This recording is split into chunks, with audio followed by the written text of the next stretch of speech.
유진은 화려하게 장식된 18살의 생일 케이크 앞에서 촛불이 일렁이는 것을 고요한 눈동자로 바라보고 있었다. 이 집안에는 어머니가 만든 아주 기이하고도 잔인한 규칙이 하나 존재했다. 그것은 바로 쌍둥이 자매가 매년 번갈아가며 큰 소원을 하나씩 이룰 수 있다는 이른바 공평한 룰이었다. 홀수에는 유진의 차례였고 짝수에는 동생 유라의 차례였다. 그러나 이 공평함이라는 단어는 언제나 유진에게만 가혹한 핑계로 작용했다. 유라의 첫 짝수해에 어머니는 집안의 모든 여윳돈을 긁어모아 동생을 최고급 놀이공원, 여름 캠프에 보냈다. 반면 유진이 학업을 위해 절실히 필요했던 노트북은 가정 형편이라는 그럴싸한 이유로 무기한 연기되었다.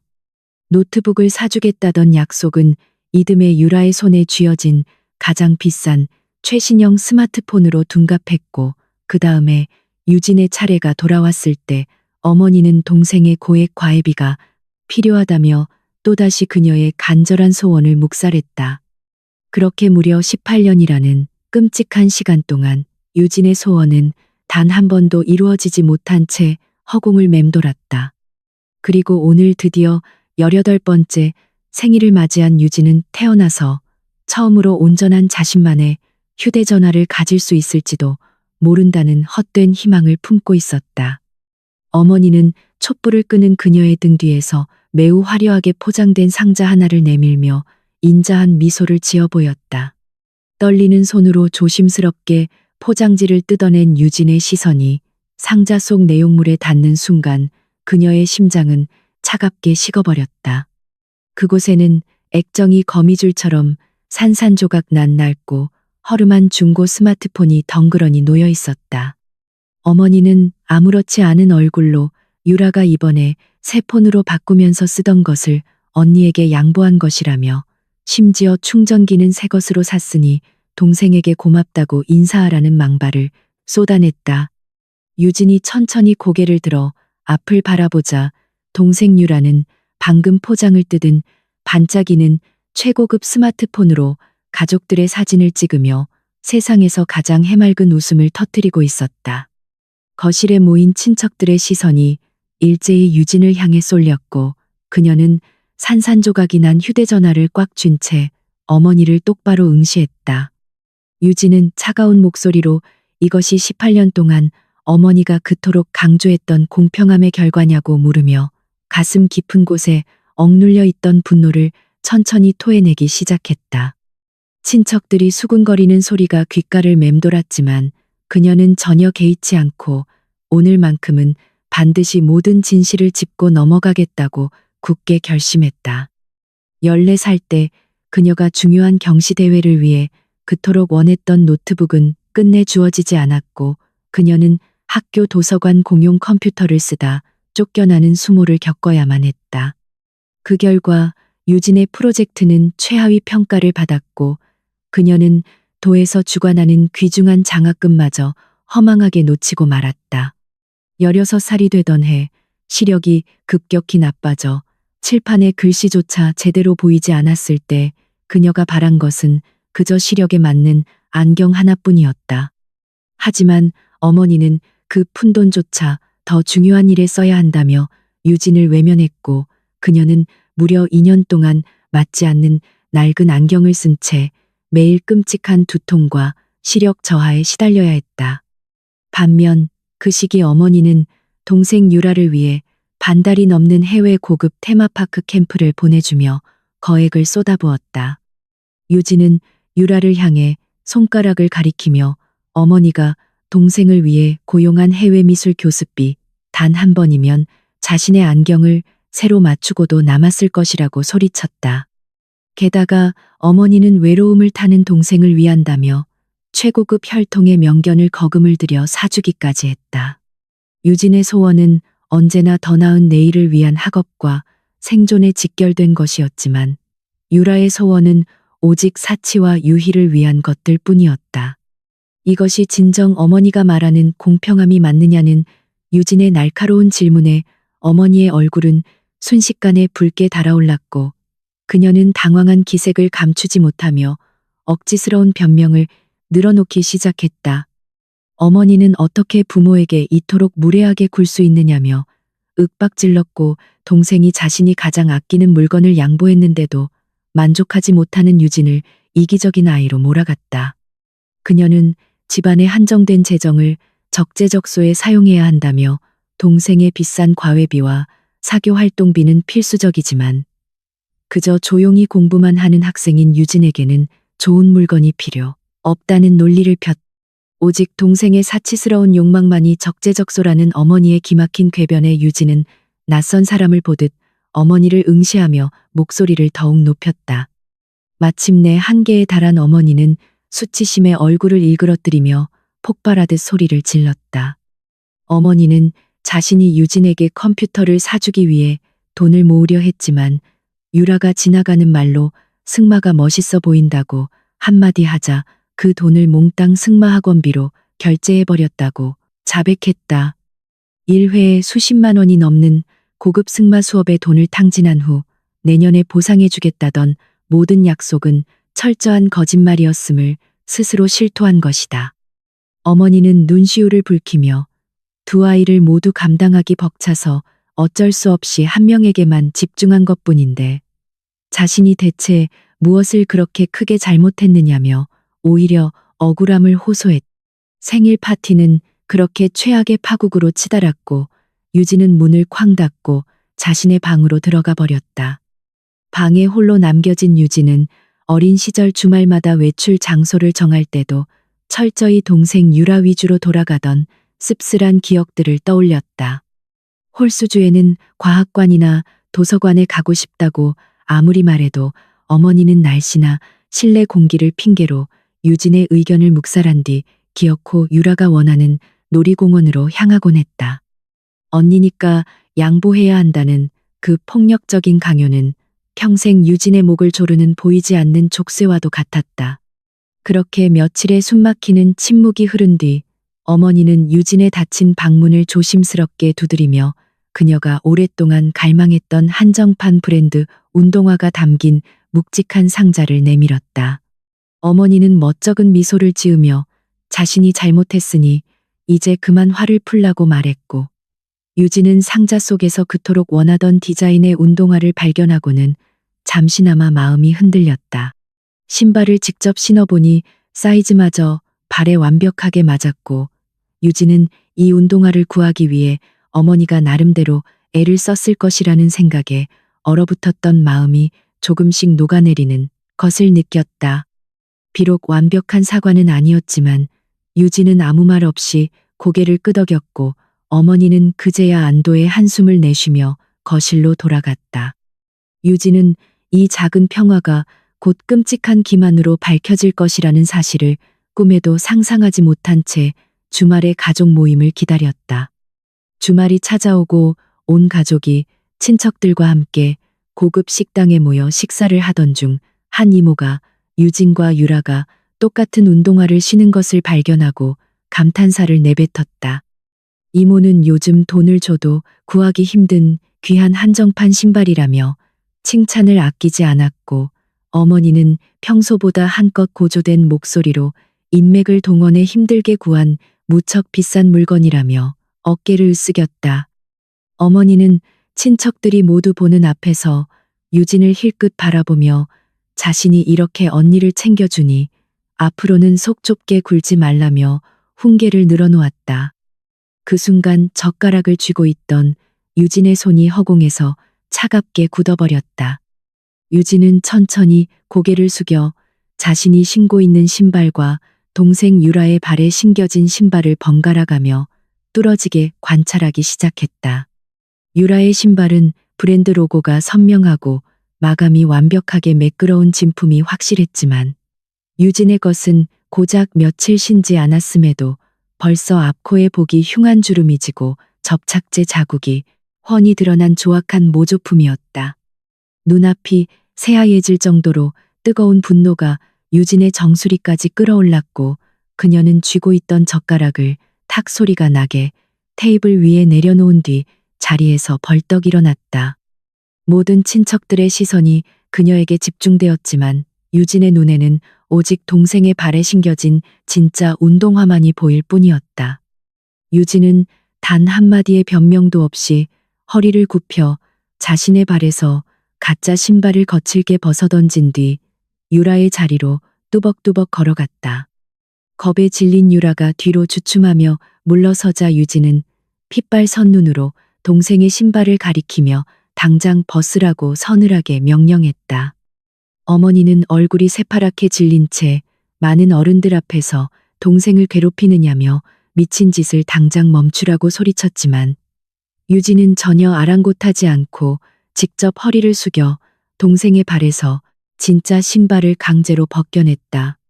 그리고 유진은 식탁 한가운데에 진짜와 가짜가 명백하게 구분되는 두 켤레의 신발을 나란히 올려놓으며 폭풍전야의 고요함 속에서 입을 열었다. 유진은 식탁을 둘러앉은 친척들을 향해 두 신발의 박음질 상태와 본드마감, 그리고 재질의 퀄리티 차이를 두 눈으로 직접 확인하라고 차갑게 쏘아붙였다. 그녀는 지인을 통해 이 비싼 신발을 구했다며 허세를 부리던 어머니를 향해 대체 어떤 지인이 이런 허접한 가짜를 팔았느냐며 날카로운 비수를 꽂았다. 진품과 가품이 나란히 놓인 명백한 증거 앞에서 친척들은 목을 길게 빼고 신발을 살피며 누구도 반박할 수 없는 진실에 입을 다물 수밖에 없었다. 숨막히는 정적이 흐르는 가운데 어머니는 잠시 유진을 노려보다가 이내 바닥에 주저앉아 통곡을 하며 피해자 행세를 시작했다.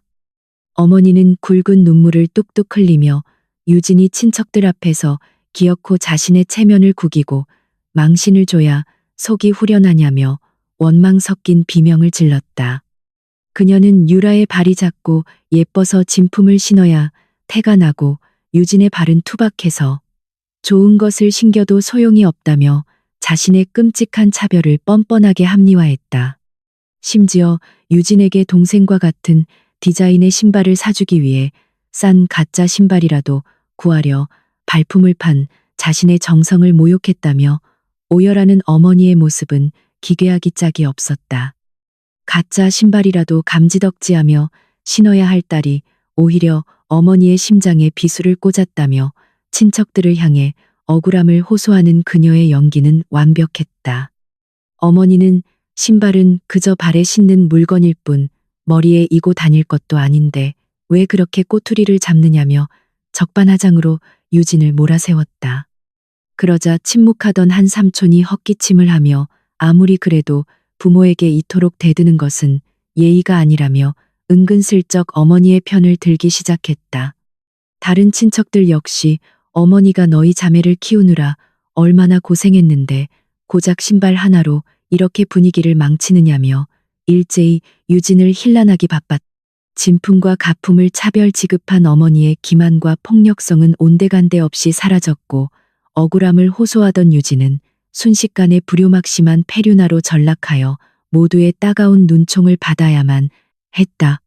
친척들의 어이없는 훈계와 어머니의 가증스러운 눈물을 묵묵히 지켜보던 유진은 더 이상 이 병든 가족과 엮일 가치조차 없음을 뼈저리게 깨달았다.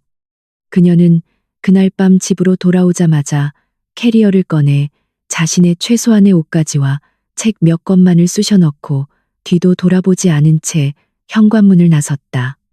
오래전부터 신청해 두었던 학교 기숙사 입소를 어머니가 완강히 반대에 밀어두고 있었지만 이제 유진에게 어머니의 허락 따위는 종이장보다 무의미한 것이었다. 한밤중에 짐을 들고 학교로 찾아온 유진의 사정을 딱하게 여긴 기숙사 사감은 임시방편으로 텅 빈 허름한 창고방 하나를 그녀에게 내어주었다. 싸늘한 창고방에 얇은 문틈 사이로 스며드는 밤바람은 유진의 뺨을 날카롭게 베고 지나갔지만 그녀의 마음속에 타오르는 차가운 복수심을 잠재우지는 못했다. 어둠 속에서 무릎을 끌어안고 앉아있던 그녀의 머릿속에는 어린 시절부터 철저하게 차별받으며 억눌려왔던 수많은 억울한 순간들이 주마등처럼 스쳐 지나갔다. 열병에 걸려 밤새 고열로 신음할 때조차 어머니는 유라의 가벼운 감기를 간호하느라 유진의 곁을 단 한 번도 지켜주지 않았고 그녀는 홀로 찬 물수건을 덮었으며 눈물을 삼켜야 했다. 그 모든 고통스러운 기억들은 이제 유진을 나약하게 만드는 상처가 아니라 그녀가 앞으로 나아가야 할 가장 강력하고도 잔혹한 원동력으로 굳건하게 자리 잡고 있었다.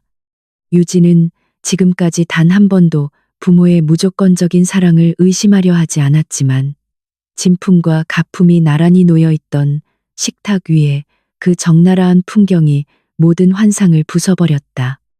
그녀가 그토록 갈구했던 평범한 가족의 따뜻함은 애초에 이 집안에 존재하지 않았으며 그녀는 그저 유라의 찬란한 인생을 돋보이게 만들기 위해 준비된 초라한 배경이자 소모품에 불과했던 것이다. 18년이라는 긴 세월 동안 교묘하게 유진의 죄책감을 자극하며 착취를 정당화했던 어머니의 눈물 연기를 떠올릴 때마다 그녀는 헛구역질이 날 것 같은 지독한 환멸감을 느꼈다. 이제 유진은 더 이상 그들의 얄팍한 동정심에 기대어 애정을 구걸하는 어리석은 짓을 영원히 멈추겠다고 결심했다. 먼지가 소복이 쌓인 창고방에는 앙상한 나무 침대 하나만이 덩그러니 놓여 있었지만 유진에게는 평생 억압받던 집안보다 이곳이 100배는 더 아늑하게 느껴졌다. 난방조차 되지 않는 싸늘한 방 안에서 얇은 외투 하나에 몸을 의지한 채 밤을 지새워야 했지만 그녀의 두 눈은 그 어느 때보다 차갑고 명료하게 빛나고 있었다. 평생을 동생 유라의 그림자로 살며 자신의 권리와 소망을 철저히 짓밟아왔던 18년의 굴레를 마침내 끊어냈다는 사실이 유진의 심장을 뜨겁게 요동치게 만들었다. 뜬 눈으로 밤을 새운 유진은 뼛속까지 스며드는 한기를 느끼며 자신을 올가매던 가족이라는 이름의 지옥을 완전히 벗어났음을 실감했다. 날이 밝자마자 유진의 휴대전화가 요란하게 울려댔고 화면에는 생일 이후로 단 한 번도 연락이 없었던 아버지의 이름이 떠올랐다. 전화를 받자마자 수화기 너머로는 마작패가 부딪히는 시끄러운 소리와 함께 다짜고짜 집구석에서 또 무슨 폐악질을 부렸느냐며 소리를 지르는 아버지의 짜증 섞인 목소리가 들려왔다. 아버지는 어머니가 준 가짜 신발에 대한 자초지종은 묻지도 않은 채 당장 집으로 기어들어와서 어머니 앞에 무릎을 꿇고 사죄하라는 일방적인 명령을 쏟아냈다. 가짜 신발을 주고 나를 기만한 사람에게 왜 내가 사과를 해야 하느냐는 유진의 항변에 아버지는 코웃음을 치며 폭언을 이어갔다. 게다가 조금 전 전화를 걸어와 천박한 협박을 쏟아내던 아버지의 목소리는 유진의 결심에 쐐기를 박는 마지막 기폭제 역할을 톡톡히 해냈다. 평소에는 가정을 내팽개치고 노름판을 전전하며 아버지로서의 의무를 철저히 저버렸던 인간이 오직 자신의 알량한 권위를 세우기 위해 딸의 생존줄을 끊겠다며 협박하는 꼴은 가소롭기 짝이 없었다. 아버지는 유진이 온실 속 화초처럼 돈이 없으면 굶어 죽을 것이라 착각하고 있었지만 그녀는 이미 오래전부터 혼자 힘으로 악착같이 살아남는 법을 체득한 들풀 같은 존재였다. 유진은 그들의 오만하고 편협한 착각을 무참히 깨부수고 절대 범접할 수 없는 위치에 올라 그들의 숨통을 조여주겠다고 다짐했다. 아버지는 고작 신발 쪼가리 하나 가지고 집안을 쑥대밭으로 만들었느냐며 당장 사과하지 않으면 앞으로 단 한 푼의 생활비도 지원하지 않겠다고 비열한 협박을 가했다. 유진이 미처 대답하기도 전에 일방적으로 전화를 끊어버린 아버지는 그녀가 돈이 없으면 결국 며칠 버티지 못하고 꼬리를 내리며 집으로 길을 찾아 기어올 것이라 확신하고 있었다. 유진은 굳은 얼굴로 은행 애플리케이션을 열어 자신의 계좌 잔고를 확인했고 화면에 뜬 7만 3천 원이라는 초라한 숫자가 그녀의 막막한 현실을 적나라하게 보여주었다. 하지만 유진의 눈빛에는 그 어떠한 절망이나 후회 빛도 찾아볼 수 없었다. 비록 지금 그녀의 수중에는 고작 7만 원 남짓한 돈과 낡은 캐리어 하나가 전부였지만 유진의 머릿속에는 이미 완벽하고도 치밀한 생존 전략이 세워지고 있었다. 어릴 적부터 남달리 명석했던 두뇌와 어떤 극한 상황에 유진은 당장 학교 도서관의 공용 컴퓨터를 이용해 자신의 뛰어난 프로그래밍 실력을 발휘할 수 있는 외주 작업들을 찾아내어 스스로 생존 자금을 마련할 계획을 세우며 눈을 번뜩였다. 그녀는 자신을 철저하게 짓밟고 조롱했던 가족들이 훗날 자신의 압도적인 성공 앞에서 비참하게 무너져 내리는 날을 상상하며 서늘한 미소를 지었다. 기숙사 밖으로 걸어 나온 유진은 차가운 새벽 공기를 마시며 근처 편의점에 들러 단돈 1,000원짜리 차가운 빵 2개를 구입했다. 이것이 오늘 하루 유진이 버텨내야 할 유일한 식사였지만 그녀가 씹어 삼키는 것은 단순한 빵이 아니라 과거에 나약했던 자신과의 영원한 작별 의식이었다. 가족이라는 이름으로 자행된 18년간의 끔찍한 착취와 가스라이팅은 이제 이 허름한 창고방에서 완벽하게 끝이 났음을 유진은 차가운 빵을 삼키며 스스로에게 맹세했다. 누구의 도움도 없이 오직 자신의 힘과 두뇌만으로 밑바닥부터 기어 올라가 가장 화려하고 압도적인 성공을 쟁취하겠다고 다짐하며 유진은 새로운 아침의 태양을 당당히 마주 보았다. 유진은 차가운 창고방에서 밤을 지새운 다음 날 아침 굳게 닫혀 있던 문이 거칠게 열리는 소리에 고개를 들었다. 문 앞에는 화려한 코트를 입은 고모가 숨을 헐떡이며 서 있었다. 고모는 수년 동안 연락이 끊겼던 아버지의 여동생으로 타지에서 크게 성공한 사업가였다. 방 안의 참담한 풍경을 마주한 고모의 눈동자가 분노와 슬픔으로 잘게 떨리기 시작했다. 난방조차 되지 않는 썰렁한 방바닥에 얇은 외투 하나만을 덮고 웅크려 있는 조카의 모습은 그녀의 가슴을 무참히 찢어 놓았다. 고모는 단숨에 유진에게 다가가 얼음장처럼 차가워진 그녀의 두 손을 덥석 부여잡고는 당장 짐을 챙겨 이 끔찍한 곳을 떠나자며 단호한 목소리로 외쳤다. 고모의 고급 세단 뒷좌석에 올라탄 유진은 시트를 감싸는 따뜻한 온기에 몸을 기댄 채 창밖으로 멀어지는 학교의 풍경을 말없이 응시했다. 가족이라는 이름으로 자신을 철저하게 짓밟았던 부모의 집보다 이 낯선 자동차 안이 훨씬 더 아늑하고 평온하게 느껴졌다. 고모는 운전석에서 연신 한숨을 내쉬며 왜 진작 자신에게 연락하지 않았느냐고 안타까운 목소리로 꾸짖듯 물었다. 유진은 그 질문에 대답하는 대신 그저 희미한 미소를 지으며 고모의 따뜻한 배려에 조용히 감사를 표했다. 이제야 비로소 숨통이 트이는 것 같은 해방감이 유진의 온몸을 감싸며 얼어붙었던 그녀의 영혼을 천천히 녹여주고 있었다. 고모의 차가 도착한 곳은 도심 한가운데 위치한 거대한 최고급 백화점이었다. 그녀는 유진의 손을 이끌고 가장 먼저 최신형 전자기기가 진열된 대형 매장으로 거침없이 들어갔다. 고모는 진열대에서 가장 성능이 좋고 비싼 최고급 사양의 노트북을 손가락으로 가리키며 직원을 향해 당장 이것으로 결제해달라고 요구했다. 유진은 매끄러운 금속 소재의 노트북 표면을 조심스럽게 어루만지며 14살 무렵 도서관에서 공용 컴퓨터를 쓰다 쫓겨나며 흘렸던 비참한 눈물을 떠올렸다.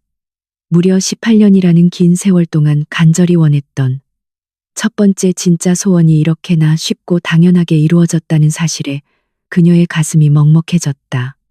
노트북 결제를 마친 고모는 유진을 고급 의류 매장으로 데려가 그녀에게 어울릴 만한 깨끗하고 단정한 옷들을 여러 벌 골라주었다.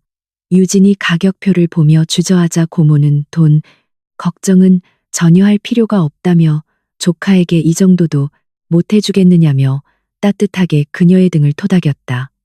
쇼핑을 마친 후 도착한 고모의 펜트하우스 아파트는 유진이 평생 상상조차 해본 적 없는 넓고 안락한 공간이었다. 고모는 유진을 햇살이 가득 들어오는 넓은 방으로 안내하며 이곳이 앞으로 네가 지낼 온전한 너만의 방이라고 다정하게 말해주었다. 태어나서 처음으로 가져보는 개인 공간의 아늑함에 유진은 조용히 입술을 깨물었다. 방 한가운데 놓인 크고 견고한 책상 위에 새 노트북을 올려놓은 유진의 눈동자는 그 어느 때보다 강렬한 생기로 반짝이고 있었다. 전원을 켜고 화면이 밝아지자 그녀는 지체 없이 오랫동안 가슴속에 품고만 있었던 유명 프로그래밍 여름 캠프의 웹사이트에 접속했다. 과거 어머니는 그런 것들은 비용만 비싸고 여자아이에게는 아무런 짝에도 쓸모없는 짓이라며 유진의 간절한 꿈을 단칼에 짓밟아 버렸었다. 유진의 화면을 어깨너머로 지켜보던 고모는 망설임 없이 자신의 신용카드를 꺼내어 그 비싼 캠프 등록비를 단숨에 결제해 주었다. 고모는 여자가 기술을 배워야 험한 세상에서 당당하게 살아남을 수 있다며 유진의 꿈을 전폭적으로 지지했다. 캠프의 온라인 과정이 시작되자 유진은 마치 물 만난 물고기처럼 무서운 집중력을 발휘하며 복잡한 알고리즘과 코딩의 세계로 깊이 빠져들었다. 18년 동안 가족들의 핍박 속에 억눌려 있던 천재적인 재능이 마침내 날개를 달고 폭발하듯 뿜어져 나오기 시작한 것이다. 유진은 밤낮을 가리지 않고 모니터 앞에서 우아하고 정교한 코드를 쉴 새 없이 짜내려가며 자신만의 거대한 디지털 제국을 건설해 나갔다. 코딩에 몰두하는 그 순간만큼은 어머니의 가식적인 눈물도 동생의 교만한 미소도 모두 잊을 수 있었다. 프로그래밍은 유진에게 단순한 학업을 넘어선 완벽한 구원이자 복수의 든든한 무기였다. 며칠 뒤 유진이 복잡한 프로젝트 코드를 수정하며 몰입하고 있을 때 책상 위에 놓인 휴대전화의 화면이 요란하게 번쩍이며 진동을 울렸다. 화면에는 18년 동안 유진의 모든 것을 빼앗아갔던 뻔뻔한 동생 유라의 이름이 선명하게 떠올랐다. 문자를 확인해 보니 유라는 가족 사이에 그 끔찍했던 파국은 완전히 잊은 듯 그곳에서의 생활은 편안한지 묻는 가증스러운 안부 인사를 보내왔다.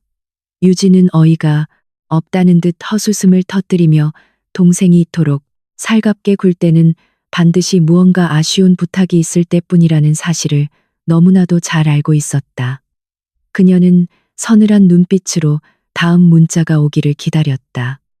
역시나 몇 분 지나지 않아 유라는 자신의 진짜 얄팍한 속내를 숨김없이 드러내며 본론으로 들어가는 장문의 메시지를 연달아 보내왔다.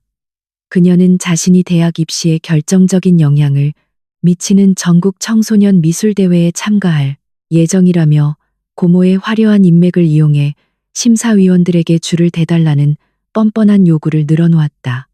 자신에게는 너무나도 중요한 일이니 피를 나눈 친자매로서 이 정도 도움은 당연히 주어야 하는 것 아니냐는 유라의 오만한 태도에 유진은 구역질이 날 것 같았다. 유진은 동생의 이기적인 문자를 차갑게 내려다보며 일말의 망설임도 없이 단호한 거절의 답장을 빠르게 타이핑하기 시작했다. 유진은 고모가 자신을 위해 아주 비싼 프로그래밍 캠프에 등록해 주었다는 사실을 강조하며 더 이상 고모에게 폐를 끼치고 싶지 않다고 잘라 말했다. 그리고 과거 자신이 그토록 캠프에 가고 싶어 했을 때 어머니가 돈이 없다며 거절했던 사실을 똑똑히 기억하느냐고 날카롭게 되물었다. 이어서 유진은 유라에게 미술대회 참가비가 정 부족하다면 네가 들고 다니는 그 비싼 명품 가방을 중고로 팔면 충분히 충당할 수 있을 것이라는 조롱 섞인 충고를 덧붙였다. 유진의 뼈아픈 일침이 담긴 메시지를 읽은 유라는 분노한 듯 대화창에서 완전히 자취를 감추고 꿀먹은 벙어리가 되었다. 그로부터 며칠 뒤 유진이 방에서 캠프의 최종 프로젝트 자료를 집중해서 읽고 있을 때 고모 집의 초인종이 요란하게 울려 퍼졌다. 인터폰 화면을 확인한 고모의 얼굴이 순식간에 딱딱하게 굳어졌고 유진 역시 불길한 예감에 자리에서 일어나 거실로 조심스럽게 걸어 나왔다. 문을 열어주지 않자 곧이어 아파트 아래층에서부터 어머니의 신경질적이고 날카로운 고함 소리가 복도를 타고 쩌렁쩌렁하게 울려 퍼지기 시작했다. 어머니는 딸이 보고 싶어 찾아온 어미를 문전박대하는 법이 세상에 어디 있느냐며 억지스러운 비명을 지르며 고모가 모녀 사이를 억지로 갈라놓으려 한다며 적반하장으로 난동을 부리고 있었다. 유진은 조용히 거실 창가로 다가가 커튼 틈새로 아래를 내려다보았고 그곳에는 집 안으로 들어오지 못한 어머니가 화단 모서리에 주저앉아 있는 모습이 보였다. 그 옆에는 당황한 기색이 역력한 동생 유라가 안절부절 못하면서 있었고 어머니는 동네 사람들이 다 들으라는 듯 허벅지를 치며 대성통곡을 하는 촌극을 벌였다. 그녀는 자신이 평생을 바쳐 키워놓은 큰딸이 돈 많은 고모에게 붙어버리더니 이제는 낳아준 친어미와 불쌍한 동생마저 벌레 보듯 무시한다며 거짓된 사연을 늘어놓았다. 아파트 단지를 지나가던 주민들이 하나둘씩 발걸음을 멈추고 그 기괴한 풍경을 호기심 어린 눈빛으로 구경하기 시작했다. 어머니는 구경꾼들이 모여들자 더욱 신이 난 듯 목소리를 높여 천재적인 미술 재능을 가진 작은 딸의 앞길을 질투, 많은 큰딸이 망치려 한다고 소리쳤다. 언니로서 당연히 도와야 할 동생의 미술 대회를 고의로 회방 놓고 심지어 어미를 쫓아내는 이런 천하의 불효막사가 어디 있느냐며 악을 쓰는 모습은 광기에 가까웠다. 유라는 주변의 시선이 창피한 듯 어머니의 옷자락을 끌어당기며 그만하라고 만류했지만 어머니는 오히려 유라의 손을 거칠게 뿌리치며 오늘 반드시 결판을 내겠다고 발악했다.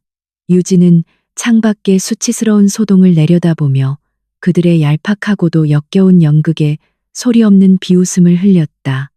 겉으로는 오열하며 눈물을 훔치고 있었지만 어머니의 교활한 시선은 끊임없이 고모 집의 현관문 쪽을 힐끗거리며 유진의 반응을 초조하게 살피고 있었다.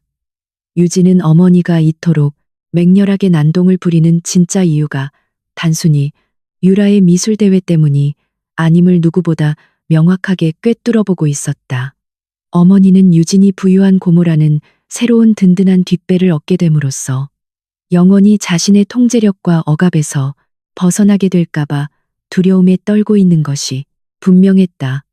어떻게든 여론을 선동하여 유진을 다시 자신의 손아귀로 끌고 와 철저하게 짓밟아 놓으려는 비열하고도 끔찍한 소유욕의 발로일 뿐이었다.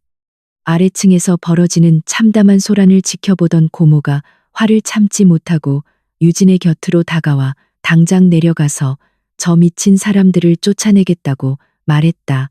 하지만 유진은 단호하게 고모의 팔을 붙잡으며 굳이 우리가 나서서 저들의 저급한 진흙탕 싸움에 말려들 필요가 전혀 없다고 차분하게 만류했다. 그녀는 차가운 눈빛으로 창밖에 어머니를 내려다보며 스스로 지쳐 떨어질 때까지 마음껏 광대짓을 하도록 그냥 내버려 두는 것이 최고의 복수라고 속삭였다. 유진의 서늘하고도 이성적인 태도의 고모는 작게 한숨을 내쉬면서도 조카의 강인한 결단력을 내심대견하게 여기며 고개를 끄덕였다. 아파트 단지에서의 공개적인 난동이 아무런 성과도 거두지 못하고 주민들의 신고로 경비원에게 쫓겨나자 어머니는 곧바로 다음 전략을 실행에 옮겼다.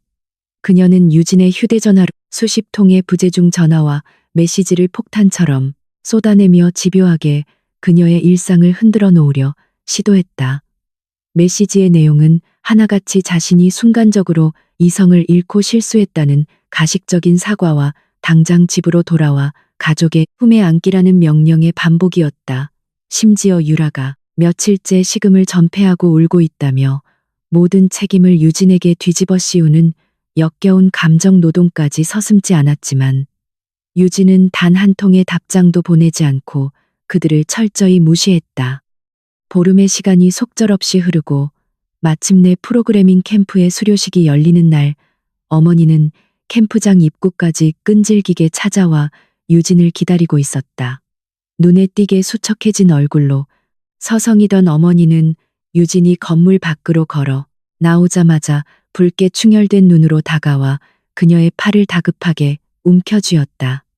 유진이 혐오감에 몸을 뒤로 물리며 거리를 두자 어머니는 이번에는 화를 내는 대신 조용히 주머니에서 낡은 은행 카드 하나를 꺼내 유진의 손에 억지로 쥐어주었다. 그녀는 18년 동안 유진의 소원을 무시했던 것에 대한 죄책감으로 남몰래 모아둔 피 같은 돈이라며 떨리는 목소리로 속삭였다. 어머니는 이 카드 안에 유진이 그토록 원했던 것들을 늦게나마 보상해주기 위한 돈이 들어있으며 비밀번호는 유진의 생일이라고 눈물 지었다. 자신은 비록 무능한 엄마라서 많은 돈을 모으지는 못했지만 이 돈으로 당장 필요한 것들을 마음껏 사며 더 이상 서러움을 겪지 말라는 절절한 모정을 연기했다. 그녀는 유진이 마음을 열고 언제든 집으로 돌아오기를 기다리겠다며 고모에게 짐이 되지 말고 가족에게 오라는 말을 남긴 채 비련의 여주인공처럼 뒤돌아 걸어갔다.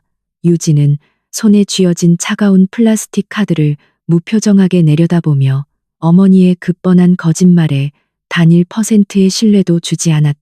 잠시 후 캠프장 앞으로 유진을 데리러 온 고모의 차에 올라탄 그녀는 방금 일어난 기가 막힌 상황을 차분하게 설명하며 카드를 보여주었다. 어머니의 교활한 속내를 단번에 눈치챈 고모는 기가 차다는 듯 코웃음을 치며 곧장 근처의 은행 현금 인출기로 유진을 데려가 확인해보자고 제안했다.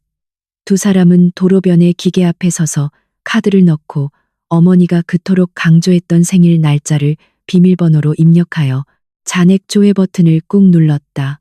잠시 후 파란 화면에 떠오른 잔액은 정확히 50만 원이었고 그것은 18년 동안 유진이 겪은 끔찍한 차별을 보상하기에는 너무나도 모욕적인 액수였다. 50만 원이라는 숫자를 바라보며 유진의 머릿속에는 그동안 자신이 간절히 원했던 노트북과 안경, 그리고 수많은 학업의 기회들이 산산조각 나는 모습이 떠올랐다. 어머니의 마음속에서 유진이라는 딸의 가치와 18년간의 그 모든 상처들은 고작이 알량한 50만 원짜리 푼돈으로 퉁칠 수 있는 가벼운 것이었다. 고모는 뒤에서 깊은 한숨을 내쉬며 저런 부모는 차라리 없는 것이 낫겠다며 씁쓸한 표정으로 유진의 말은 어깨를 토닥여 주었다.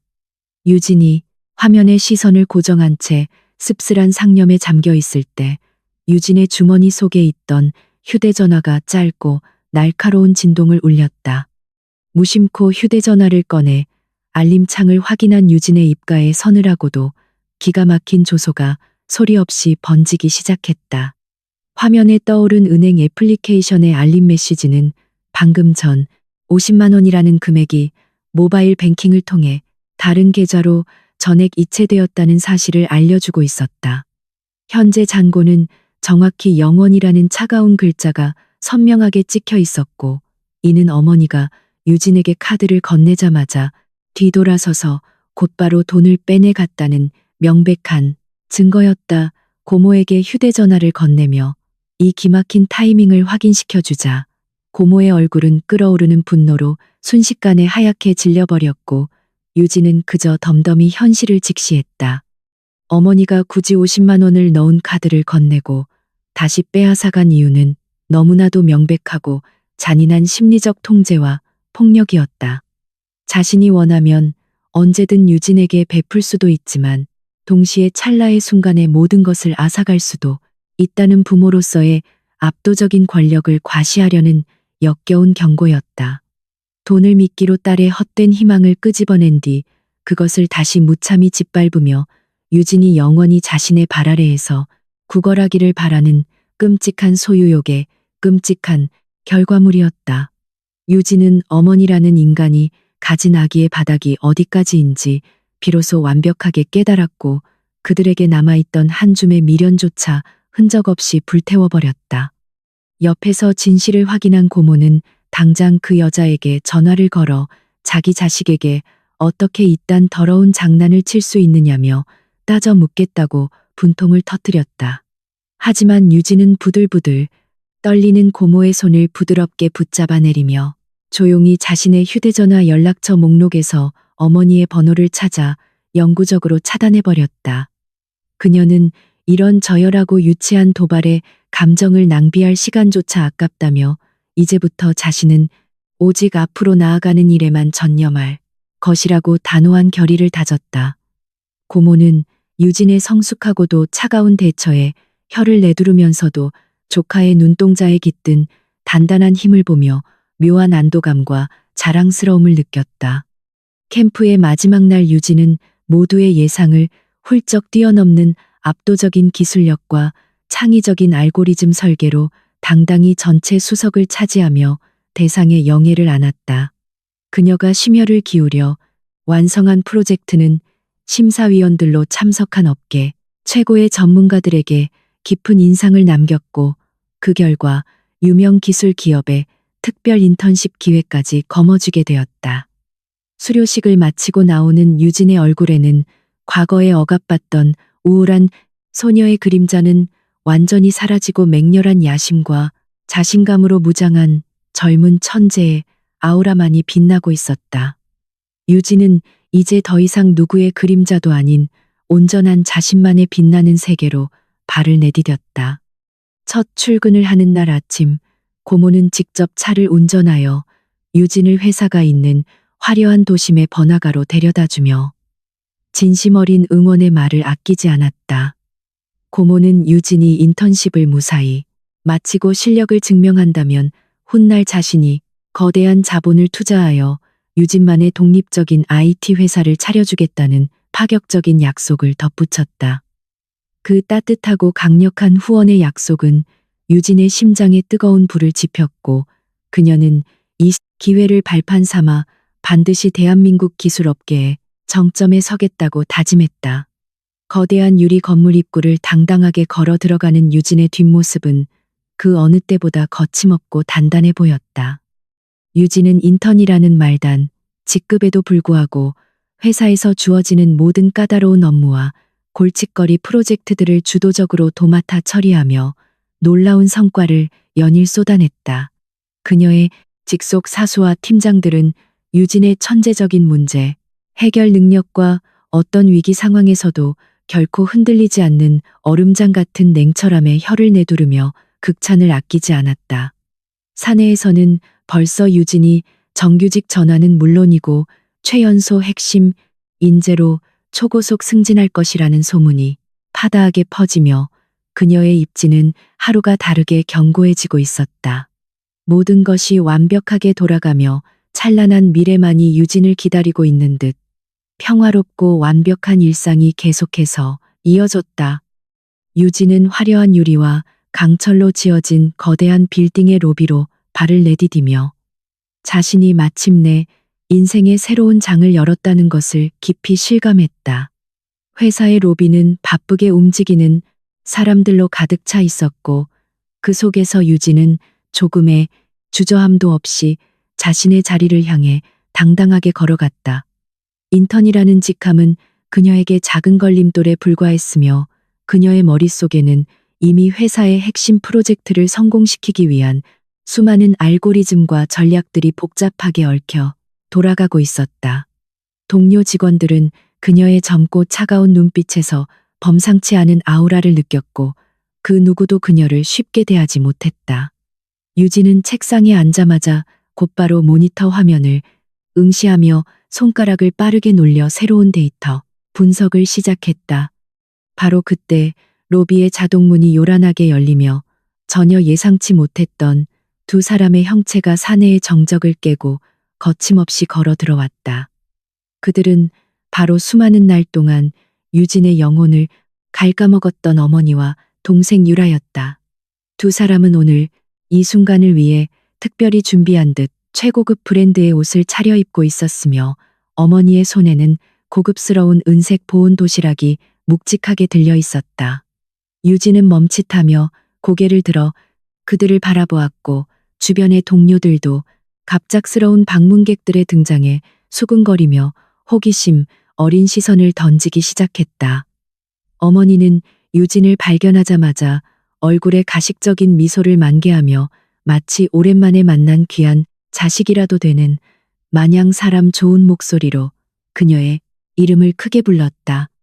어머니는 주변 사람들의 시선을 의식하며 사내의 모든 이가 들을 수 있는 호들갑스러운 목소리로 유진이 멀리서 고생하며 일하고 있어 걱정되는 마음에 직접 도시락을 싸들고 찾아왔다고 떠벌렸다.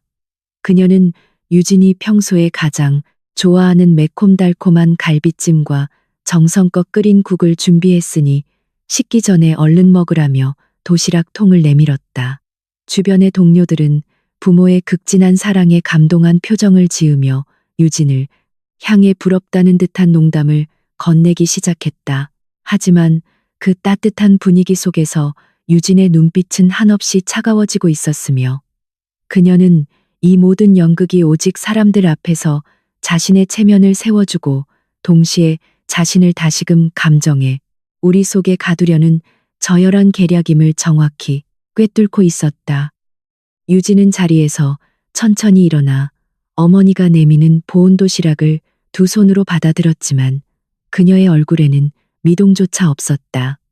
그녀는 차갑게 가라앉은 목소리로 이곳은 엄숙한 업무, 공간이며 사적인 일로 이렇게 찾아오는 것은 회사 규정에 어긋난다고 정색하며 말했다. 어머니는 유진의 매몰찬 태도에 잠시 당황한 기색을 보였으나 이내 주위에 모여든 사람들을 향해 우리 큰딸이 워낙 어릴 때부터 독립심이 강하고 일에 미쳐 살아서 이 모양이라며 너스레를 떨었다. 유진은 더 이상 그들의 저급한 연극을 받아줄 여유가 없었으며 이 순간 이 공간에서 그들을 완전히 차단하지 않으면 자신의 모든 노력이 물거품이 될 것이라는 뼈저린 직감을 느꼈다. 유진은 아무 말 없이 보온 도시락을 든 채 로비 구석에 위치한 거대한 스테인리스 쓰레기통 쪽으로 천천히 걸어가기 시작했다. 주변의 모든 시선이 그녀의 행동 하나하나에 집중되었고 어머니와 유라 역시 영문을 모른 채 불안한 눈빛으로 그녀의 뒷모습을 쫓았다. 쓰레기통 앞에 멈춰선 유진은 단 한치의 망설임도 없이 보온 도시락의 뚜껑을 열어젖혔고 그 안에서 모락모락 김이 피어오르는 정성스러운 갈비찜과 뜨거운 국물을 그대로 금속 쓰레기통 안으로 쏟아부었다. 깡통 바닥에 뼈가 부딪히는 굉음이 로비 전체에 날카롭게 울려 퍼졌고 그 순간 사방은 바늘 하나 떨어지는 소리조차 들리지 않을 만큼 완벽하고도 무서운 침묵에 잠겼다. 어머니는 자신의 정성이 담긴 음식이 쓰레기통에 처박히는 광경을 목격하고는 충격으로 얼굴이 하얗게 질려버렸고 유라는 경악하며 입을 다물지 못했다. 유진은 차갑게 식어버린 눈으로 도시락통을 다시 덮은 뒤 천천히 발걸음을 돌려 어머니의 앞으로 다가갔다. 그녀는 쏟아부은 도시락통을 어머니의 품에 거칠게 쥐어주며 이곳은 남들이 치열하게 일하는 직장이지 너희가 하던 식대로 감정, 쓰레기를 투기하는 무대가 아니라고 서늘하게 일갈했다. 이어서 유진은 사내 로비에 대기하고 있던 경비원들을 향해 즉시 손을 들어 올리며 업무를 방해하고 사내 질서를 어지럽히는 외부인을 당장 밖으로 끌어내달라고 냉정하게 명령했다. 경비원들이 당황한 어머니와 유라의 팔을 양쪽에서 거칠게 붙잡으며 건물 밖으로 이동할 것을 요구하자 어머니는 그제야 정신을 차린 듯 바닥 주저앉아 통곡을 터뜨렸다. 그녀는 자식을 키워봤자 소용없다며 짐승보다 못하다는 원색적인 욕설을 내뱉었고 자신이 이 나이 먹고 딸에게 이런 모욕을 당해야 하느냐며 목청껏 악을 썼다. 유라는 창피함을 이기지 못해 얼굴을 감싼 채 어머니의 옷자락을 잡아 끌었으나 어머니는 오히려 발작하듯 유라의 손을 뿌리치며 이대로 물러설 수는 없다고 버텼다. 유진은 그 추악한 난동을 뒤로 한 채 단 한 번의 동정, 어린 시선조차 주지 않고 다시 자신의 사무실로 향하는 엘리베이터에 올라탔다. 하지만 건물 밖으로 쫓겨난 어머니는 결코 그곳에서 포기할 사람이 아니었다. 그녀는 회사의 거대한 유리 정문 바로 앞 화단 모서리에 자리를 잡고 앉아 다시 한번 비장의 무기를 꺼내들었다. 그것은 바로 지나가는 수많은 행인들과 사내 임직원들이 모두 볼 수 있는 공개적인 장소에서 신세 한탄을 하며 회사의 이미지에 먹칠을 하는 것이었다. 어머니는 바닥을 손으로 뼛속까지 시리게 내리치며 눈물을 흘렸고 자신의 큰딸이 대기업에 취직하더니 이젠 늙고 병든 어미를 몰라보고 경비원을 시켜 내쫓았다며 목청을 높였다. 유라 역시 그 곁에 서서 어쩔 줄 몰라 하며 눈물만 흘릴 뿐 어머니의 광기 어린 복수극을 막지 못했다. 사내의 분위기는 급격히 소란스러워졌고 창밖의 상황을 지켜보던 임원들과 동료들의 시선이 다시 한번 유진에게 쏠렸다. 회사의 명예와 직결된 문제였기에 상사 역시 유진에게다 와서 이 난감한 사태를 어떻게 해결할 것인지 조용히 추궁했다.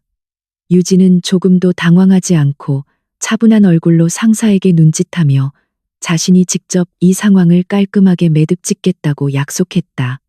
그녀는 주머니에서 휴대전화를 꺼내 곧바로 관할 경찰서에 전화를 걸어 사유지 무단, 침입과 업무방해 및 명예훼손 혐의로 난동을 부리는 자들을 즉시 연행해달라고 신고했다. 냉혹할 정도로 신속하고 정확한 그녀의 대처는 주변 사람들에게 깊은 인상을 남겼다. 경찰차가 요란한 사이렌 소리를 울리며 회사 정문 앞에 멈춰서고 경찰관들이 내려 어머니에게 다가가 신분 확인을 요구하자 어머니는 그제야 쏘스라치게 놀라며 자리를 피하려 들었다.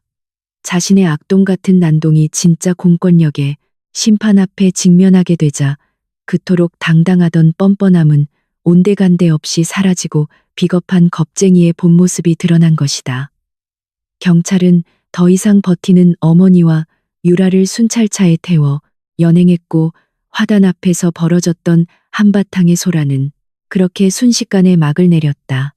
사무실 창가에서 그 모든 과정을 지켜보던 유진은 조용히 숨을 내쉬며 자신이 이 싸움에서 확실하게 승기를 잡았음을 직감했다.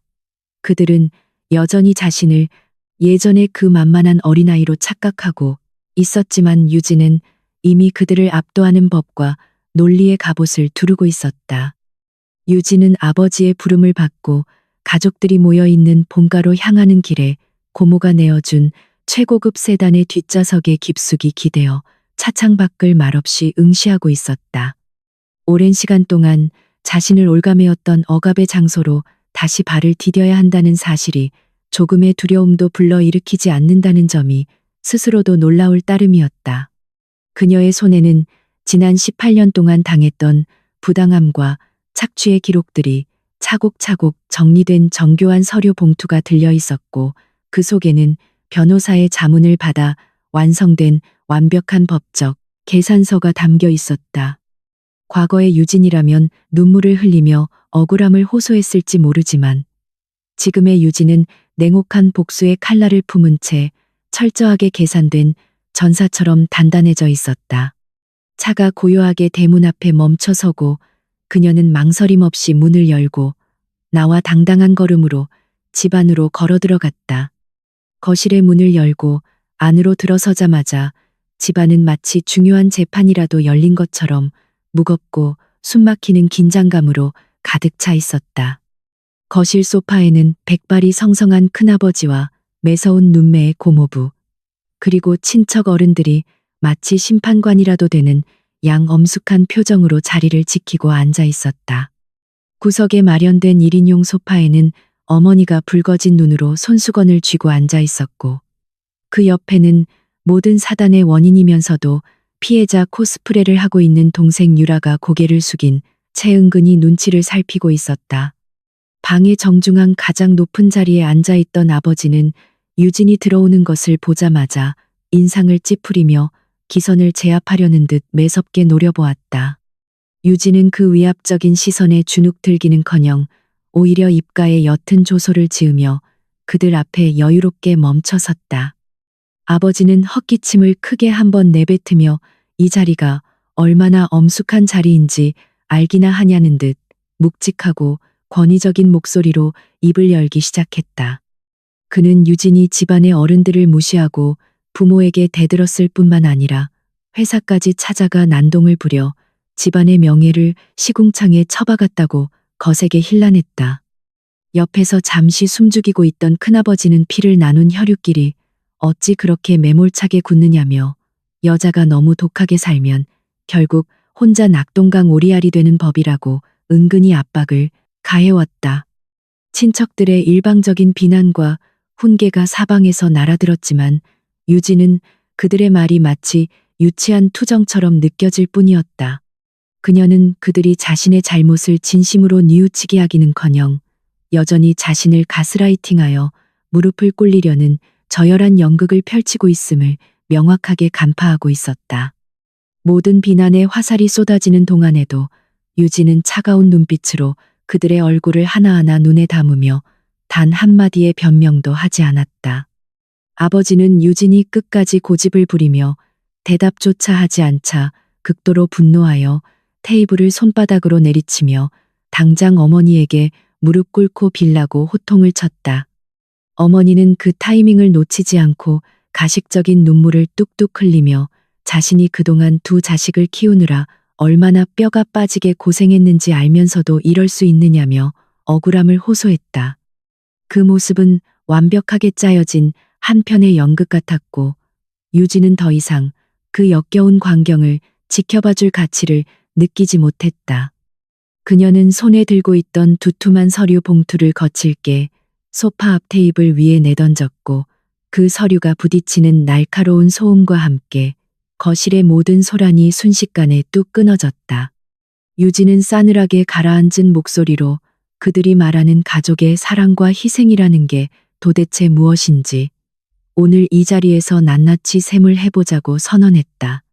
아버지는 황당하다는 표정으로 그 서류 봉투를 집어들며 당장 건방진 짓을 그만두라고 소리를 질렀지만 유진은 눈썹 하나 까딱하지 않고 그를 똑바로 응시했다.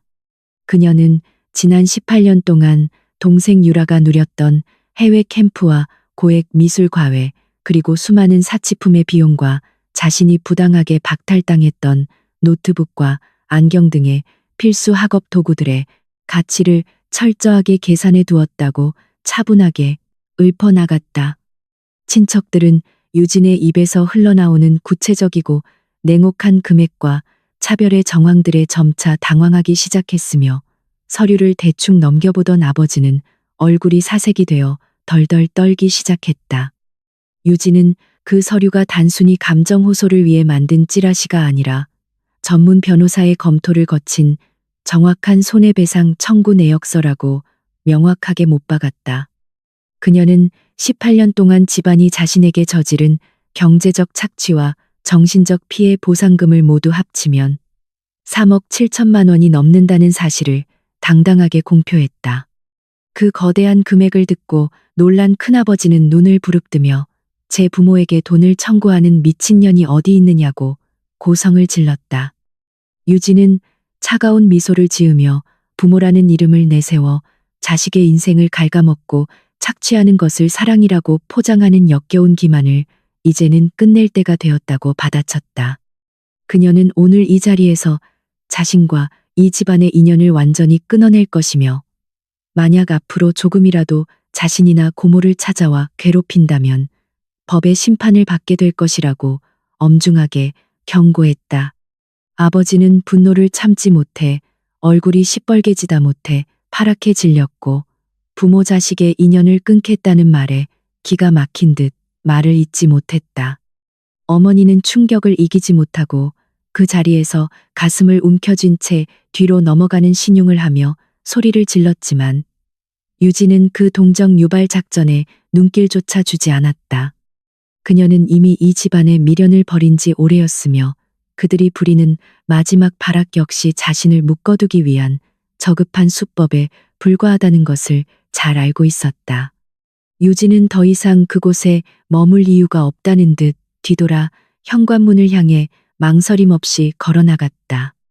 뒤편에서 아버지가 당장 나가면 다시는 이 집의 문을 밟을 생각조차 하지 말라고 악을 쓰는 소리가 들려왔지만 그녀는 고개조차 돌리지 않았다. 현관문을 열고 바깥의 신선한 공기를 마시는 순간 유진은 온몸을 짓눌렀던 거대한 족쇄가 마침내 완전히 부서져 나가는 듯한 극도의 해방감을 만끽했다. 그녀를 태우기 위해 대문 앞에서 기다리고 있던 고모의 차 안으로 올라타자 고모는 긴장한 얼굴로 어떻게 되었느냐고 물었고 유진은 차분한 미소를 지으며 모든 것이 끝났다고 대답했다. 고모는 조카의 단단하고도 결연한 눈빛을 바라보며 진심으로 안도의 한숨을 내쉬고는 그녀를 격려하며 차를 출발시켰다. 그 집을 완전히 떠나오는 동안 유진의 눈에는 눈물 한 방울도 고이지 않았고 오직 앞으로 펼쳐질 완벽한 자유와 성공을 향한 뜨거운 18년이라는 기나긴 지옥 같은 시간 속에서 마침내 스스로의 힘으로 탈출한 유진의 앞에는 그 누구도 침범할 수 없는 찬란한 미래만이 넓게 펼쳐지고 있었다. 유진은 화려한 조명이 반짝이는 거대한 컨벤션 홀의 대기실에서 거울을 바라보며 자신의 옷깃을 단정하게 가다듬었다. 오늘은 대한민국 기술업계의 운명을 좌우할 혁신적인 인공지능 플랫폼의 공식적인 첫 런칭 발표회가 열리는 역사적인 날이었고, 그 무대의 중심에는 바로 유진이 당당하게 서 있었다. 불과 몇 년 전까지만 해도 가족들의 핍박 속의 캄캄한 창고방에서 숨죽여 눈물 흘리던 소녀였다는 사실은 이제 그 누구도 상상조차 할 수 없을 만큼 그녀는 완벽하게 성공한 젊은 최고 기술 경영자의 아우라를 뿜어내고 있었다. 고모는 그런 유진의 뒤에서 흐뭇한 미소를 지으며 세상에서 가장 든든한 후원자로서 조카의 어깨를 가볍게 두드려 주었다. 대기실의 무거운 문이 열리고 행사장의 거대한 함성과 카메라 플래시 세례가 쏟아지기 시작하자 유진은 한치의 흔들림도 없는 차갑고도 당당한 눈빛으로 첫걸음을 내디뎠다. 발표회장의 맨 앞줄 귀빈석에는 대한민국 IT 업계를 쥐락펴락하는 거대 기업들의 대표들과 투자자들이 숨을 죽인 채 무대를 응시하고 있었다. 그 중에는 과거 유진의 재능을 철저하게 짓밟고 그녀를 단순한 소모품으로 취급하려 들었던 대기업들의 수장들도 포함되어 있었으며, 그들은 오늘 무대에 오른 젊은 천재가 바로 자신들이 내쳤던 그 유진이라는 사실을 아직 알지 못하고 있었다. 유진은 거대한 대형 스크린 앞에 서서 마이크를 잡고 차분하면서도 울림 있는 목소리로 자신이 개발한 혁신적인 알고리즘의 핵심 가치를 설명하기 시작했다. 그녀의 완벽한 논리와 압도적인 기술력은 불과 몇 분 만에 장내를 완전히 압도했고, 객석에 앉아있던 수많은 전문가들은 벌어진 입을 다물지 못한 채 감탄 어린 눈빛으로 그녀를 바라보았다. 발표가 절정에 달했을 때 유진은 스크린에 화면을 전환하며 이번 프로젝트가 단순히 기업의 이익을 위한 것이 아니라 그동안 부당한 권력과 시스템의 사각지대에서 착취당했던 수많은 무명 개발자들과 약자들을 위한 공정한 기술적 방패가 될 것이라고 선언했다. 그 발언은 단순한 기술 발표를 넘어 거대 자본과 부패한 기득권 세력을 향한 정면 승부의 선포나 다름없었다. 귀빈석에 앉아있던 오만한 대기업 대표들의 얼굴은 유진의 날카로운 일침에 사정없이 일그러지기 시작했으며, 특히 과거 유진의 집안과 결탁해 부당한 이권을 챙기려 들었던 인물들은 극도의 불안감에 휩싸여 안절부절못했다. 유진은 그들의 떨리는 눈빛을 여유롭게 내려다보며 자신이 어떻게 지옥 같은 억압을 뚫고 이 자리에 올라왔는지를 그 오만한 얼굴들에 똑같이 각인시켜 주었다. 프레젠테이션이 성공적으로 막을 내리자 컨벤션 홀은 터질 듯한 우레와 같은 박수갈채로 가득 채워졌고, 기자들의 플래시 세례는 폭풍처럼 유진을 향해 쏟아졌다. 수많은 언론 매체들은 일제히 무대 위에서 찬란하게 빛나는 젊은 천재 여성 CEO의 탄생을 대서특필하기 시작했으며, 그녀의 이름은 순식간에 실시간 검색어 1위를 장악하며 대한민국 전체를 뒤흔들었다. 행사가 끝난 후 이어진 비공개 투자 협상 테이블에는 유진의 기술력을 독점하기 위해 수십억 원의 자산을 거머쥔 거대 기업의 임원들이 고개를 숙인 채 줄을 서서 기회를 구걸하고 있었다. 유진은 그 차가운 협상 테이블의 상석에 앉아 과거 자신을 벌레 보듯 무시하던 이들이 이제는 자신의 말 한마디에 희비가 엇갈리는 광경을 흥미롭지 않다는 듯 무심하게 응시했다. 모든 공식 일정이 끝나고 조용한 대표실로 돌아온 유진은 창밖으로 펼쳐진 찬란한 도시의 야경을 내려다보며 깊은 숨을 내쉬었다. 그녀의 손에는 과거 어머니가 건네주었다가 곧바로 빼앗아갔던 그 모욕적인 50만 원짜리 통장 대신 수천억 원의 가치를 지닌 거대한 디지털 제국의 소유권 증서가 들려 있었다. 비록 뼈를 깎는 고통과 끔찍한 상처들로 얼룩진 과거였지만 그 모든 시련은 결국 유진을 더욱 단단하고 무자비한 승자로 만들어준 가장 완벽한 걸음이었던 것이다.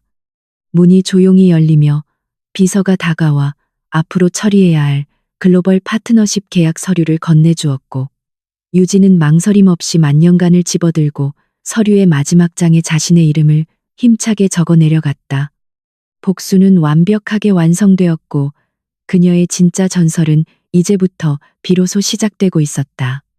거대한 기술 기업의 왕좌에 오른 유진은 이제 과거의 상처와 아픔을 완전히 발판 삼아 자신만의 거대한 제국을 견고하게 다져나가고 있었으며, 세상은 그녀의 천재적인 행보에 뜨거운 찬사를 보내고 있었다. 하지만 유진은 여전히 경계를 늦추지 않은 채 다음 단계를 철저하게 준비하고 있었고, 그녀의 머릿속에는 이 사회에 만연한 부패한 기득권 구조를 완전히 뿌리 뽑기 위한 거대한 설계도가 쉼없이 돌아가고 있었다. 과거 그녀를 짓밟고 착취했던 이들은 몰락의 길을 걸으며 비참한 최후를 맞이하고 있었지만, 유진에게 복수는 단지 시작점에 불과했으며, 그녀가 진정으로 이루고자 하는 것은 공정하고 투명한 기술적 정의의 실현이었다. 고모는 그런 유진의 곁을 묵묵히 지키며 그녀가 나아가는 길에 가장 현명한 조력자이자 든든한 방패가 되어 주었고, 두 사람의 연대는 그 어떤 세력도 감히 무너뜨릴 수 없는 단단함으로 무장되어 있었다. 평화로워 보이는 일상 속에서도 유진의 심장부는 여전히 세상을 바꾸겠다는 뜨거운 야심으로 타오르고 있었으며, 그녀의 거침없는 질주는 대한민국을 넘어 전 세계를 향해 힘차게 뻗어나갈 준비를 마친 상태였다. 바로 그때 유진의 평화로운 일상을 뒤흔드는 한 통의 긴급한 연락이 비서의 목소리를 통해 전해져 왔고, 그것은 과거 유진의 집안과 결탁해 거대한 비리를 저지르고 도망쳤던 부패한 정치가의 음모가 다시 수면 위로 드러났다는 충격적인 소식이었다. 그들은 유진의 기업이 급격하게 성장하며 자신들의 치부를 드러낼 위협적인 존재가 되자 마지막 발악으로 온갖 음해와 조작된 스캔들을 언론에 흘려 유진의 명예를 실추시키려 드는 비열한 술수를 꾸미고 있었다. 과거라면 영문도 모른 채 당하고 쓰러졌겠지만, 지금의 유진은 그들의 저급한 움직임 하나하나를 이미 완벽하게 예측하고 통제된 시나리오 속에서 그들을 기다리고 있었다. 유진은 냉혹한 미소를 지으며 비서에게 즉시 반격의 서막을 알리는 디지털 증거들을 법무팀과 언론사에 동시다발적으로 배포하라고 지시했고, 그 지시는 한치의 오차도 없이 신속하게 실행되기 시작했다. 거대 권력의 숨통을 조여오는 유진의 압도적인 반격은 그들이 상상조차 하지 못했던 가장 치명적이고도 완벽한 법의 심판으로 다가가고 있었다. 언론은 유진을 무너뜨리려던 부패한 세력의 추악한 범죄 행위와 비리 증거들을 일제히 대서특필하며 거대한 사회적 파장을 일으켰고, 세상의 모든 비난의 화살은 단숨에 그 오만한 기득권층을 향해 쏟아졌다. 사면 초가에 몰린 그들은 사방으로 뛰어다니며 합의를 구걸하고 수단과 방법을 가리지 않고 유진에게 용서를 빌려 했지만, 유진은 단 한 번도 그들의 연락을 받지 않았으며 오직 차가운 법의 테두리 안에서 그들이 저지른 죄악의 대가를 낱낱이 치르게 만들었다. 검찰과 경찰의 강도 높은 수사가 이어지면서 부패한 정치가들과 그에 동조했던 기업인들은 줄줄이 체포되어 구속되었고, 대한민국 사회는 유진이 주도한 이번 거대한 정의의 심판을 통해 썩어빠진 기득권의 카르텔이 무너지는 역사적인 순간을 목격하게 되었다. 모든 음모가 완전히 진압되고 세상이 다시금 공정한 질서 아래 바로 서게 되자 유진의 기업은 그 어떤 시련에도 흔들리지 않는 거대한 반석 위에 확고하게 자리 잡았다. 승리의 여신은 처음부터 끝까지 오직 치열하게 준비하고 단련된 유진의 손을 들어주고 있었던 것이다. 모든 폭풍우가 지나간 뒤 유진은 자신이 직접 설립한 거대한 재단의 후원 행사 무대에 올라 전 세계에서 모인 수많은 젊은 인재들과 미래의 프로그래머들을 따뜻하고도 단단한 눈빛으로 내려다보았다. 그녀는 마이크를 잡고 과거 캄캄한 창고방에서 차가운 바닥에 웅크려 울던 어린 시절의 자신을 떠올리며 세상의 모든 부당한 억압과 편견에 맞서 싸우는 이들에게 결코 꿈을 포기하지 말라는 진심 어린 메시지를 전파했다. 객석을 가득 채운 청중은 유진의 진정성 있는 목소리에 깊은 감명을 받아 뜨거운 박수갈채를 보냈고, 그 무대의 최정점에선 유진의 얼굴에는 과거의 상처를 모두 극복해낸 자만이 가질 수 있는 눈부시고도 찬란한 해방의 미소가 번져 있었다. 고모는 객석 맨 뒷줄에서 눈시울을 붉히며 조카의 가장 아름다운 순간을 조용히 카메라에 담아내었고, 유진은 그 따뜻한 시선을 향해 가볍게 고개를 끄덕이며 감사의 마음을 전했다. 세상의 모든 어둠을 스스로의 힘으로 헤쳐나오고 마침내 찬란한 빛의 세계를 창조해낸 유진의 위대한 전설은 앞으로도 영원히 꺼지지 않는 불꽃처럼 타오를 것이었다. 유진은 자신의 이름을 내걸고 새롭게 출범한 글로벌 재단의 거대한 메인홀에서 전 세계의 수많은 언론사와 기술 분야의 거물들이 지켜보는 가운데 당당하게 단상 위로 걸어 올라갔다. 그녀의 발걸음은 한치의 흔들림도 없었으며 그 눈빛은 과거의 어두운 그림자를 완전히 지워버린 자만이 가질 수 있는 눈부신 확신과 차가운 지성으로 가득 차 있었다. 대형 스크린에는 그동안 그녀가 이뤄낸 혁신적인 기술 성과들과 함께 부패한 기득권 세력의 몰락을 증명하는 투명한 감사 보고서가 찬란하게 빛을 발하고 있었다. 객석을 가득 채운 수많은 사람들은 숨을 죽인 채 젊은 천재 CEO의 입모양에 온 신경을 집중하였고, 장내는 팽팽한 긴장감과 경외심으로 물들어갔다. 유진은 마이크 앞에 서서 과거 자신의 모든 것을 빼앗으려 했던 이들을 향한 무언의 승리를 선언하며 새로운 시대의 막이 올랐음을 세상에 알렸다. 과거 유진을 짓밟고 그녀의 모든 노력을 가로채려 했던 아버지와 어머니, 그리고 동생 유라는 모든 재산과 사회적 지위를 완전히 상실한 채 비참한 나락으로 떨어져 있었다. 그들은 자신들이 저지른 악행의 대가로 엄중한 법의 심판을 받아 사회적으로 매장되었으며, 과거의 오만함은 온데간데 없이 찾아볼 수 없는 초라한 신세가 되어 사람들의 눈을 피해 숨어 지내야 했다. 유진은 그들을 향해 단 한 번의 동정도 혹은 복수심 어린 시선조차 던지지 않았으며, 그저 그들이 자신에게 남긴 상처는 이미 자신의 거대한 성공을 위한 단단한 밑거름이 되었을 뿐이라고 냉정하게 평가했다. 부패와 착취로 얼룩졌던 구시대의 유물들은 그렇게 유진의 압도적인 지성과 철저한 법적 단죄 앞에 완벽하게 풍비박산이 나며 역사 속으로 쓸쓸히 사라져갔다. 고모는 객석의 맨 앞줄에서 두 눈시울이 붉어진 채 조카의 가장 완벽하고도 눈부신 순간을 자랑스러운 눈빛으로 조용히 지켜보고 있었다. 그녀는 유진이 겪어온 기나긴 고통의 시간들을 누구보다 가까이서 지켜보았기에 오늘 이 자리가 더욱 값지고 숭고하게 다가왔으며, 두 사람의 굳건한 연대가 만들어낸 기적의 감격을 느꼈다.